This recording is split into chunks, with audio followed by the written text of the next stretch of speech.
आई बापाची सेवा 33 कोटी देवांची सेवा। तो पंढरीचा पांडुरंग सुद्धा त्याच्यासाठी विटेवर उभा राहतो जो आईवडिलांची सेवा करतो।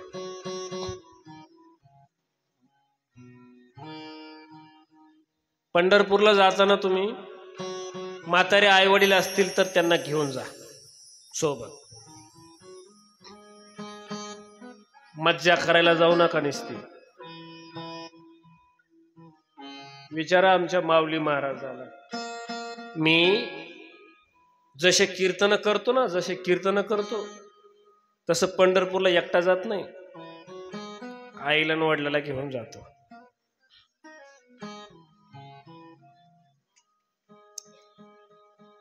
बोमलत फिरण्यासाठी तीर्थयात्रा नसतात।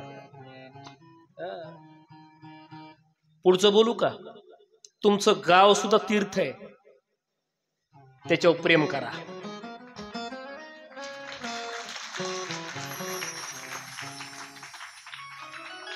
तुझं गावच आहे की तीर्थ, येड्या कशाला बोंबलत फिरत? तुकडोजी महाराज सांगायचे लय मोठं तीर्थ आहे गाव। गावच्या लोकांची सेवा करणं, गावच्या लोकांची सेवा करणं। कशाला काशी जातो रे बाबा, कशाला पंढरी जातो रे बाबा, कशाला काशी जातो रे बाबा, शाबाश कशाला पंढरी जातो रे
माय बापे केवळ काशी। जोरदार टाळ्या महाराजांसाठी।